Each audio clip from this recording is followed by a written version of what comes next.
Welcome to A Slob Comes Clean, the podcast.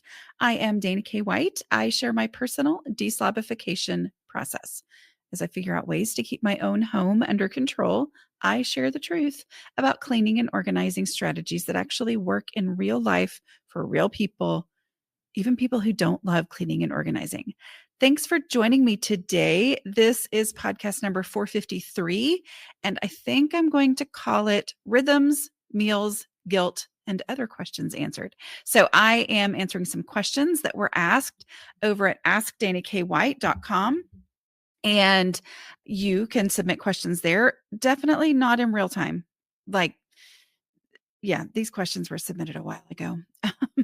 So it's definitely not in real time, but I answer these often on my YouTube channel on Tuesdays at noon. I'll do lives there and answer some of these questions and also take questions for people live, but they give me things to answer anyway. But again, not real time. If you need real time help, like if you need somebody to help you with your specific situation, I do highly recommend my decluttering coaches. If you go to declutteringcoaches.com, that's my website. Everybody there is trained and certified by me in my no mess decluttering process. Also, a little thing there in case you've been before and you got overwhelmed. If you were looking for a virtual coach, there are lots of coaches who will come to you physically to your home to coach you. But also, if there's not somebody in your area, you can work with a virtual coach. Well, I know sometimes it gets really overwhelming to find a virtual coach. So we have added a first available virtual coach option. So if you want to go back, if you've been there before and it overwhelmed you to try to figure out who to, reach out to, you can go check that out. That's at declutteringcoaches.com. Anyway, this is not the point of right now. My point of that is just saying that's how you can get your personal questions answered in real time. These are questions that were asked a while ago. Okay. First question. What do you do when the take it there now space is cluttered? For example, attempting to declutter visible space first, but as I take stuff to where it belongs, that place needs to be decluttered. This is the most common question that people have when they are trying to do the take it there now. Okay. The take it there now, if you're new, is the hinge, key. What are the other things that would, tipping point, strategy, whatever, that allows you to declutter without making a bigger mess. Okay. We're not making piles. We're not setting things aside. We're not putting things in boxes to do later. Instead, we're going one item at a time, final decision by final decision, and acting on that final decision. I lay all that out in Decluttering at the Speed of Life, available most libraries and wherever books are sold, right? But this is a question, and I did answer it briefly in that book, but it's one that people really get stuck on. So I really want to make sure to dive in. And this is a question that I answer a lot, and I'm happy to answer it, right? So what you do if you take something to a space, that's where you would look for it first, but that space is cluttered. What you need to do is remove something that is the same size as the item that you're putting in there. Ideally, that's something that you're removing that's the same size. Now, it might be like two smaller things for one a little bit bigger thing, right? But it's space for space, not item for item. It's space for space. Ideally, that is going to be trash. And I mean obvious trash. Just like give yourself permission to say, is there any obvious trash in here that would free up the space for this item? Or an obvious donation, something that I don't have to analyze and think about. It just takes a moment of me going, is there anything in here that I know I want to donate? Yes. Because your trash bag, or your recycling bin, if you have one, and your donatable donate box are back at the space you originally decluttering. So that's going to take you back to that space. You are not stopping to organize this space. So you take this item to the place you would look for it first. That place is its own disastrous mess. This is very normal, right? Like this is very normal for those of us who truly struggle with clutter and are not just talking about, oh, there's this one little space that kind of gets cluttered. No, we're talking about our whole house, right? Like, so we've got to be able to move the whole house forward, and we don't move the whole house forward when and I'm saying we, but I didn't move my whole house forward when I was doing a little bit here, and then I would do a little bit there and do a little bit here. So instead, I'm saying I am moving my whole house forward by giving this item a home according to where I would look for it first, and acknowledging the reality of that space, meaning I have to make the room for it if there is no room for it. But I'm also not stopping to declutter this space or to work on this space, even though it needs it. because that is going to keep me from actually continuing and finishing in the space that I'm working on. So as I do that, something is leaving my house. I have not made this space perfect, this space where I'm taking the item right now, but I have not made it any worse. And because I haven't made it worse, my whole house is a little bit better because something in my house has been given a real home and that space has been acknowledged by something leaving my house, right? And I know it's hard, especially when it's a disastrous mess there and you can't even get to the space. And the thing that you're going space for space is like outside the space because it's in a pile on the thing. But we're moving our whole house forward by things are leaving the house. I love that she says, I'm attempting to declutter visible space first. This is one of my biggest pieces of advice for all kinds of reasons that I've talked about many times. But the visibility rule, following the visibility rule, I am working on visible spaces first because by working on visible spaces first, I am going to see my own progress, inspire myself to keep going, perpetuate that decluttering energy instead of draining it out the bottom of my big toe because I worked and worked and worked on some obscure place and then my house doesn't look any better for it. Okay. But the other thing that does too with visible spaces is the people who are in your house see the changes that are happening and experience the benefit of those changes. And then that starts to change the whole household's view on stuff, right? Not guaranteed, not immediate, but it does work. But as you do that and you're working on a visible space, that is sometimes people's hang up on working on a visible space. Shouldn't I work on the closet first so there will be room to take things? And I'm like, it's not so much about room to take things. It's about where would I look for this first? And is there room for it there?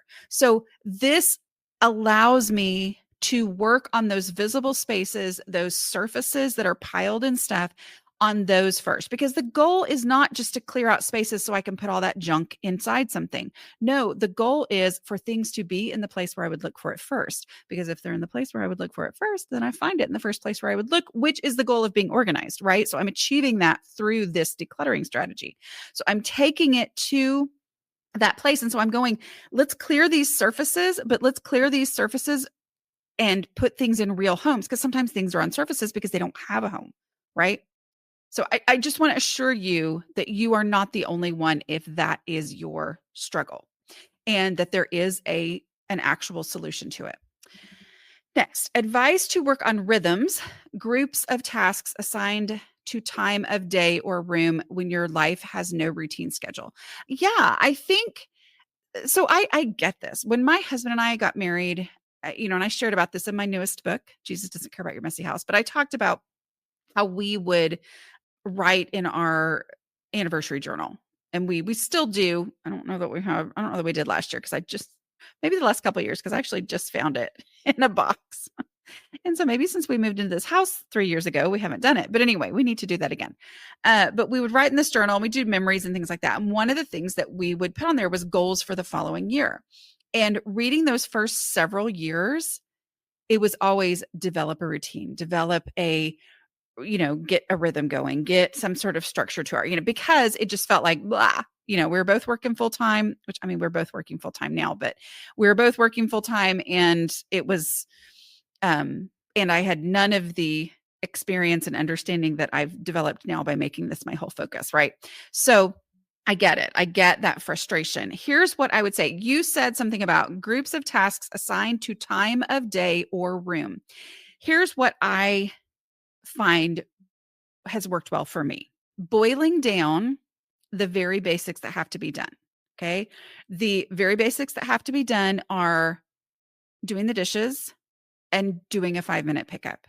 Those, if you can boil it down, because what I'm hearing is groups of tasks assigned to time of day or room. That's what never worked for me, was the assignment. Because here's what would happen. I would assign something to a time of day. I'm going to do this every Saturday morning at 10 a.m. Well, then the next Saturday, after I'd made this big life-changing decision, the next Saturday, we had a birthday party we had to be at or whatever, but we didn't end up having this routine that I had like set out in my brain didn't actually play out that way. And so then I would be like, well, what am I supposed to do now? Because I was going to do it then. Okay, well then next week I'm going to do that. And then the next week there would be something else, or the next week I would forget, or whatever would happen, right? So instead of having set times of, like, because that's a schedule, right? So the routine is more, I know what has to be done and I have to work it into my day no matter what. So instead of it being like, it's 5 o'clock, I need to be doing such and such, because we don't know where we're going to be at 5 o'clock on Tuesday on any random week, right? Instead, I say, I know dishes have to be done every day. Okay. So I'm going to do the dishes. They have to be done at some point today. That means if it crosses my mind at 4, I don't end up doing the thing where I'm like, oh, yeah, I do those at 5. I've got to remember in an hour, I'm going to do that. But instead, I'm like, well, it crossed my mind. I'm home right now. I can do this thing. I'm going to do it right now. And that shift in mindset of not assigning things to specific times was really powerful in me actually making progress, but just really boiling down on the very basics. Now, as far as cleaning tasks, what I did for 7 years before I started hiring somebody to clean, but for 7 years of what I call my deslobification process, where it's all, written about every day in a journal style on my website. So I would assign a day for a cleaning task. Okay. So I just had it as, this is my thing. On Mondays, I do laundry. On Tuesdays, I do bathrooms. On Wednesdays, I do errands. And on Thursdays, I dust and vacuum. And on Fridays, I mop or something like that. Okay. Like that was my routine. So it was not on Thursdays at 7:30 at night, I do this thing. I just said on Thursdays, I do this. And when I had that in my brain, then it was a natural reminder that came along every Thursday. Oh, that's right. Today's my day to dust and vacuum. Okay. But even if I had a crazy Thursday where I wasn't home at all and I didn't get to dust and vacuum, my house was so much better off because the next Thursday came around 7 days later. Instead of me going, oh my goodness, I've got to dust and vacuum. I've got to dust and vacuum. And all of a sudden I realize it's been a month and a half since I've dusted and vacuumed, right? Like that's the shift in that. So that's how I developed a routine, but it was by not making it this very specific schedule, and then if time goes on and I'm like, I have had 4 bananas weeks. None of these things have happened. Well, then it becomes like, okay, you know what? I've got 3 hours on Saturday. I'm going to do what I can to do some version of all these things as best I can just so that they get done. Right. And that mindset shift is really, really powerful in this whole idea of, oh no, I've got to schedule this thing. Like the 5-minute pickup. I always say, don't say I'm going to do a 5-minute pickup every day at X time, because that, for me and for many of you, but for me, that was a recipe for disaster, because I would be like, I'm going to do this every night before my kids go to bed. And then we would do that one night, and then we might do it the next night. And then all of a sudden it had been a week. And I was like, and I would think, oh my goodness, we haven't been doing 5-minute pickups before we went to bed. Okay, tonight, we're going to do that. Even though my little kids were right there in front of me and we could have done it right then, I was so hung up on the time that I was going to do it that I would not do it right then. Tell myself it's going to be different tonight. I'm going to remember. And then I wouldn't remember, and it would go on and continue going that way. Okay. So instead to say I just know I need to do one every day. So when I think of it, great time to do it, because then it's done. Meal planning can you tell this is the same person? This is a different question, but it's the same person. Meal planning suggestions when your life has no routine schedule. Yes, absolutely. So I actually have a mini little course. It is the unfanciest thing you will ever see. It's actually before Reed started doing my YouTube videos. This was like, he was wanting to learn how to edit videos. And I was like, listen, we had a plumbing problem to pay for. And I think they were actually digging under the house during some of the videos that I was making. But anyway, I was like, hey, do this. And it's like $16, I think. And it's 2 weeks worth of menus. So it's aslobcomesclean.com/make dinner happen. Okay. The name of it is Make Dinner Happen. But you don't have to go buy that. I also have podcasts that I've talked about meal planning. I have a couple of YouTube videos where I do that. Here's the basics. Instead of thinking of freezer cooking as being casseroles, don't think of it that way anymore.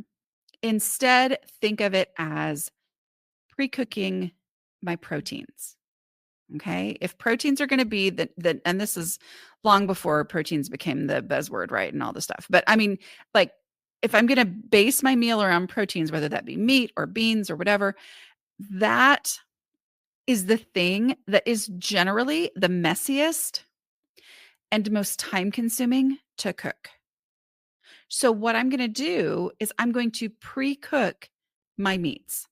I am going to, if I'm going to cook dinner, because I mean, I'm assuming you do cook dinner. Okay. You're talking about meal planning suggestions, no routine or schedule.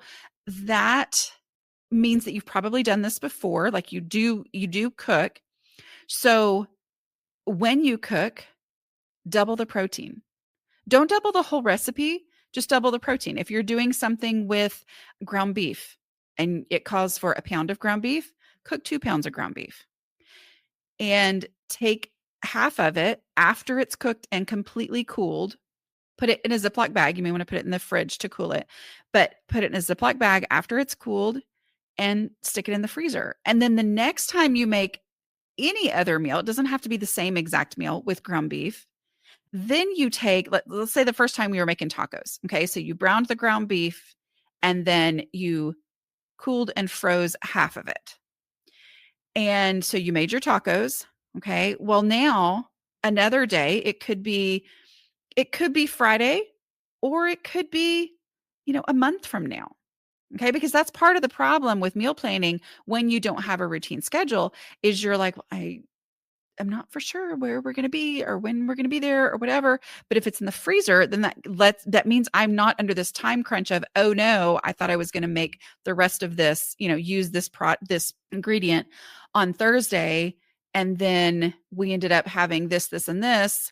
And now it's a week from Thursday and that item has gone bad. No, I stick it in the freezer so that doesn't happen. Right. So I use that ground beef and now I put some spaghetti sauce on the stove in a pan, pot, whatever, and put the frozen ground beef, okay, in so that it thaws and reheats in the sauce on the stove. That's what keeps it from getting, rubbery and weird tasting after it's been frozen. So I do that. And now that has become like a super duper quick meal. And then once you do that once, it's amazing how you're like, well, if it was that easy to have this next meal that I could cook at any time, ready to go to be super fast. When I cooked 1 extra pound of ground beef, well, what if I cooked 4 extra pounds of ground beef and then did it? Like that's how it worked for me. The first time I did it, I was like, oh, okay, I'll do a little extra here. And then I went, well, that made my life easier. And then I did that more. I do the same thing with chicken. I'll put chicken in the crock pot, just salt and pepper it really well. And then I cool and freeze that. And then that goes into different sauces and makes unbelievably quick meals that are not dependent on me having an hour and a half to cook dinner. So y'all know I talk about prep dish.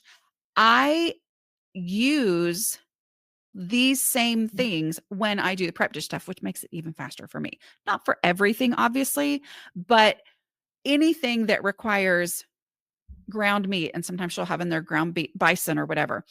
Anything like that, I just have my ground beef that's already cooked and it works well with those recipes. Or if it's anything that's going to be chopped or cubed or whatever chicken, that chicken that I have in the freezer that's pre-cooked is going to work really well for that. Okay. So the other beauty of that is it doesn't mean this is how we eat all the time. It means that when I have, you say you don't have a routine schedule. When you have some time to really put some time and effort and creativity into a meal, I love doing that. But I can't do that every single night. And so then on the nights when I can do that, I can do that. But then on the other nights, I'm not stuck with nothing or cereal or eating out because I have something that I can do really quickly. Okay. But again, if you want to check out that miniature course, it's slobcomesclean.com/make dinner happen. Next question. Managing decluttering guilt and overwhelm for other families' homes. This is a tough one. Husband and I are both firstborns with lots of pressure on us in order to get things done. We have helped as much as possible with what fits in our current season of life's container. Love that. But it still weighs on us. When we do visit, we try to encourage them to have donations and trash ready we can take away for them, unsure of what else we can do. Thank you so much, Dana. Okay. So this is hard. Like this is really hard. And I think it's great to encourage them to, if they're open to that, when you say we try to encourage them to have donations and trash ready that we can take away for them, for them, I would, what can you do beyond that? Well, if there are still more donations and trash that they didn't get to, then take some black trash bags and just say, hey, is there any more you want to throw away? So that it's not this, oh no, I didn't get that ready for you to come. If you're ready and able and it fits with what you're going to be doing, spending time together, to say, hey, let's throw away some trash right now. The other thing I will say is helping them catch up on the things that they haven't been keeping up on. Okay. For example, dishes and laundry. Because as I know from my own personal experience, and so many of you know, when those things are out of control, I have a very warped sense of what I have and what I need. And so then I was always bringing in more clothes, more dishes, because I felt like I never had enough, but that wasn't the case. It was that they weren't done. Okay. And so if you're able to spend time, those are some things to do, because even though they may not like it, I'm not saying they're not going to argue with you. There's really no arguing about whether or not dishes and laundry need to be done. Okay. And I'm sure, there's resistance and all that, but I'm just saying, if you're able to, those are some things to really focus on. I'm having trouble finding homes for so many different things that are on my cluttered bedroom dresser. Sadly, it's the place I would dig to look for specific items first. How do I find homes to take it there now, please? Yes. So because you said the word dig, we know that this is not functional, right? You called it your cluttered bedroom dresser, and you said that you dig there. And you're asking, so it's not functional. So remember that the goal is for this space to be functional, and this is not functional. So the hope would be that this space is going to be cleared and able to function the way that you want it to, whether that's aesthetically, you want it to look a certain way, you don't want it to be a pile of stuff, all that. So what you'll do as you ask the question, where would I look for this first, even though you would dig for it there to look for this specific item first, even though right now that is your current reality, you take the dresser out of the equation and you say, if this dresser was clear and there wasn't a pile, and I didn't have to dig here, because that is my goal. Like, I don't want there to be a pile here. I don't want to be digging for things here. If that was clear, where would I look for this first? So that's how we do that. I love the 5 steps, have really made progress. My current problem is flat surfaces. I can't decide on some stuff. For example, I have a table with a lamp, candle, clock, picture, and a salt rock. It all fits. I would look for the things that are there in that spot. Problem is, it just doesn't look tidy. Okay, so we first declutter to the container. Okay, and so you said everything fits, but we do go with function, right? Like, so it doesn't just fit because there is technically sort of kind of space there. It's, does this function? Okay, so a light, a candle, a clock, a picture, and a salt rock. If it's hard to get to the clock to turn it off because of the other things, well, then that's not functioning. If you have to angle and, weave your fingers in and out of all the different things in order to get to the switch to turn the lamp on and off, then that's actually not functioning, right? So first, think of it that way and go, okay, if it's not functioning the way that it is, then I need to get rid of the least important things. And I'm not here to say what that is, but if you have to have the lamp and you have to have the clock, then, you might decide that the salt rock is the less important thing.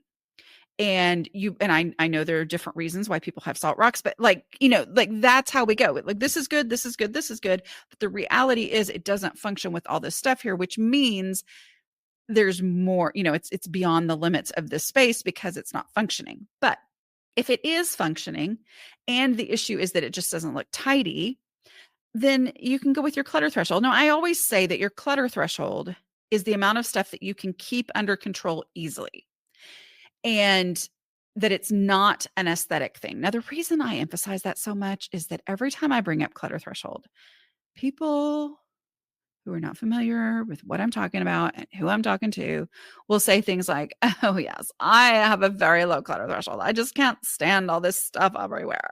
And I'm like, "That's not what I'm talking about."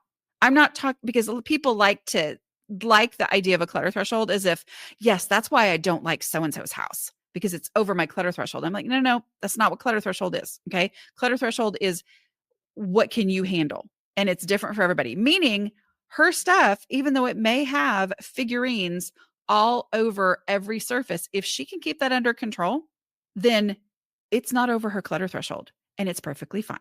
Right. Like my goal in saying that is to make sure that we're not judging other people because I'm not talking to people.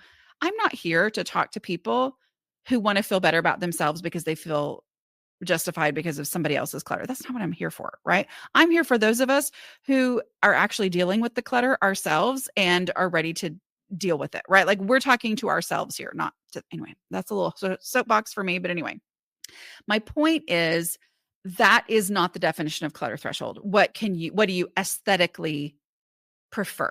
Okay. But you said it doesn't look tidy. And that's perfectly fine because it's your stuff and you're not satisfied with it. So it's okay to get rid of your least favorites until it does. And the other thing too with clutter threshold is, my example I always give is you and your best friend can have the exact same stuff on. I always think about this lady our kids played together like maybe once when they were little. And I remember going over to her house and she had this beautiful shelf on the wall and it was like this gorgeous display on the shelf. And I was like, that is so beautiful. I just remember it had baby's breath and all this stuff and it was so pretty. And I complimented it. And she said, "Oh, yeah, I just got that at Canton," which, if you're from Texas, Canton's like the humongous flea market thing that happens once a month. "Yeah, I got that at Canton. And I bought the shelf and I said, I want the shelf and everything that's on it exactly as it is. And she just brought it home." So in my mind, I was like, you can do that? That's really cool. But that's the shelf I'm always picturing when I say you and your best friend can get the exact same things, bring them into your homes, set them up in the exact same way. And for some reason, hers looks like a magazine and yours looks like a thrift store. Like I can't keep all those things tidy. I've talked about my friend Jackie, who helped me decorate in my home and how I had to tell her, like, I love the look in your house of all the displays of things and what are they called, tableaus, and like all these cute little things arranged so beautifully. And I'm like, I can't do that because for me things get knocked over and things get shoved and things get moved, and it doesn't cross my mind that those things don't look the way that they used to because they've all just moved a little bit here and there and then they're one big pile. And so I just can't do it. So while clutter threshold is not about aesthetics, if you personally look at your own space and go, that looks like too much to me, it is perfectly great and wonderful to get rid of your least favorite things until it does look right for you. And so it does stay tidy. Okay. So that it does stay under control. Because if you're like me and the things shift and move and you don't realize until it's a big jumble, then maybe that's also part of the situation. Okay. Last question. Dana, first of all, I love your books and your YouTube videos. Thank you. They're helping me a lot. My question to you is, how and where do you store your wedding memories? In addition to the large professionally photographed album that I have, I also have spontaneous photos, memories such as newspaper clippings of our marriage, readings at the church, cost of gown, reception, wine, etc. from 33 years ago. Although I don't look at them often, it seems blasphemous to assign them to storage. Do you have any suggestions as to how and where to keep them, but not be a part of my day-to-day life? I love this. This is such a great question because this is a very specific, personal question. It's like, I like these things, but also I don't want them randomly sitting out, right? So you asked what I do. What I do is I put those types of things in my photo area. Okay. So I do have a lot of photos. They are not amazingly organized, but they are contained in one specific cabinet in my house. Okay. That cabinet is my photo cabinet. When I moved into this house and I held up my first photo album that I pulled out of a box, I said, where would I look for this first? And that was the place. And that is my limit. Right. So it might be a wedding memory box inside your photo cabinet, right? Because it includes some photos as well.